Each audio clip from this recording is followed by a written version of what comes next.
That's what I see in our day. You talk to these modern outfits, and they don't just, they want to agree with you, but they do not agree with you. They have utter contempt for what's holy, and what's clean, and what's pure. They have utter contempt for anybody who would stand and proclaim that God's people are a holy people, and that God demands holiness in His people. And nothing's holy to them. Nothing's sacred to them. There's no bounds. There's no lines. It's all wide open, and it's to everybody's own judgment what's right and wrong, what you do and don't do. Well, it ain't that way with God. God sets some boundaries, and God calls things holy and profane. And God looks at them that way. And it would behoove us to look at it the same way. Now, there are some things that are holy, and there are things that are unholy.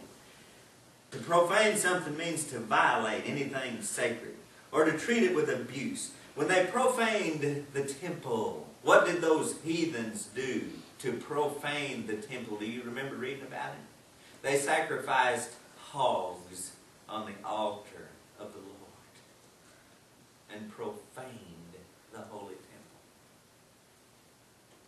Just them coming into the temple profaned it, because they were profane, unclean, uncircumcised people, and God said they do not come in. They don't come in. They profane the place by coming into it. This is not a common place. This is not anything for anybody. This is the holy place, and it's set aside. It is sacred. It's for one use only, and it belongs to God. And they have no part in it. And even their presence in it, even putting their dirty feet in the place, profanes it, because they don't belong here. And you say, well, big deal. It's just a building. It ain't the church. It's just a building. That's all it is. Well, we've heard that for years. Well, we've run that into the ground. How did that work out for us? What does that reap for us now? Nobody has any regard for it. You can just, you know, people used to wouldn't spit on a church parking lot. Now you spit in the church floor. Stick your gum under the pew. Throw your gum wrappers in the floor. You know, just don't have any regard. No, people used to take their hat off now. No reverence, no regard. You're erasing the lines between what's holy and unholy. And you say, well, that ain't no big deal right there. Well, it leads to other things that become big deals. You see, we got to have a guard there. We got to have this thing. We got to realize that there is a difference between what's holy and what's unholy. God had a lot to say right here about them profaning the Sabbath day. What did they do? They disregarded it. They used it for common use. It's just another day. It's another day to mow your grass. It's another day to do your shopping. It's another day to have a good time. It's another day to play ball. It's another day to just do everything that you do every other day. It's nothing special. That's profaning the Sabbath day. And God judged this people for it very, very harshly. Because they said, we don't see anything wrong with it. Just like the people in our day do. We don't see nothing wrong. That's just your idea. That's just what you believe. Well, we'll see, won't we? There's a God who has a heavy hand of judgment, and we will see. So, now, in our day, church has become that, hasn't it? Common. It's just common. You come to church dressed just like you do every other day. That's the invitation. Don't worry about it. Come casual, they say. This ain't nothing special going on here. I mean, this is just church. This ain't nothing special. This is just we're going to worship God who created heaven and earth and the moon and the stars and all that is and gave life to every living thing. That's all it amounts to, so just come as you are. Ain't no need to dress special. Ain't no need to think anything special about this. This is just common stuff. Think of it that way. That's the way we want you to think of it. Just come on in and we're just going to dance and sing and have a party and we're going to feel good and we're going to pat each other on the back and we're going to tell each other how sorry we are and how good God is and we'll go home happy, all of us. We'll come again next time and do the same thing. And God, you know that old man upstairs? He's a cool dude. He's a cool God. Yeah, and He just loves everybody. And He won't hurt nobody. And He wouldn't send nobody to hell because He loves everybody. And He wouldn't ever hurt us because He just loves us so much. Well, you got that from listening to all this foolish worldly wisdom through the years. I love my children too much to whoop them. No. See, same old junk. It's through everything. It's defiled, it's corrupted every kind of philosophy and thinking and order in our whole society. Right. And it all needs to be thrown out the window and get back to God. When's people going to wake up? What's it going to take for people to wake up and see what a mess we're in and why we're in this mess and how we got here and turn around? Right. Well, I want you to know, there are some holy things. Everything is not common. Now, you can take everything and you can make it common, but you're going to pay the price. Now, God said there are some holy things. And if you got dirty hands, you better keep them off of it.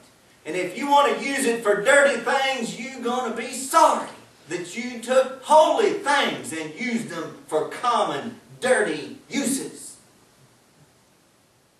You know, we got brushes in the kitchen sink that they clean the dishes with. We don't use those brushes in the toilet in the bathroom. Why? Well, we ain't got that far down in the hole yet. I mean, we do see now, we do still see that there's a difference there, but not when it comes to spiritual things. Nah, not with spiritual things, it's just okay. Everything works for everything. You can use any dirty, nasty thing you want to in the church for the cause of Christ. He'll bless it and use it. No, He won't. You're profaning the holy things. You ain't supposed to do that. And God's not pleased with that. I promise you God's not pleased with that. If it vexes our righteous soul, what do you think it does to God? And they think they're doing okay. They think God's smiling on them. Boy, are they in for a shocker and an awakening one of these days. Think about that.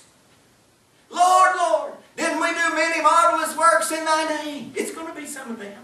Yeah. Yeah, they rocked to Jesus and they loved it and oh, they had such a good time and they profaned the holy things and brought them down and made them common and used them for their own fleshly, carnal purposes. They're going to be sorry for it. Everything is not common. You can't just take everything and make it common. The divine order is that there are holy things. There are certain things God Himself has set apart that are not for common use. They're sort of waymarks that keep our perspective and opinion of ourselves in check. Are you listening to me? When you just make everything common, that leaves you pretty well on top. But when things are separated out and there's a high and there's a low, there's a way to live high and a way to live low. There's a way to think high and a way to think low. A way to think holy and then a way to think profane. There's a difference. Where are you in between here? You see, when you just level it all out and even it all out, you're okay. Ain't no wonder why there ain't no conviction of sin anymore. I'm telling you why right now. Are you listening? Are you getting it? Because the holy and the unholy have been blurred and evened out. All the lines have been erased. Just like they did in this day. And God judged these people because the priests and the prophets had stopped making a difference between the holy and the unholy. And the clean and the unclean. And said it's all good, it's all fine, and everybody's okay. And everybody felt okay. Because there wasn't no high standard. That had been lowered down. And they even had contempt for anything that proposed that there was a high and holy anything. It was contemptible to them in their thoughts. Holy things are things that have a shadow of God in them. That's what holy things are. There's a lot of verses. I looked up now. There's so many I couldn't even think about reading them all this morning. But God talked about His holy things. The tabernacle, the temple, all the vessels, all the things about it were holy. But that's not the only holy things. Holy things are those things that have a shadow of God in them. They are associated or they represent God. Now think about that. Think about it. Holy things are those things that are associated with God. They're things that represent God. And God is greatly offended when these holy things are made common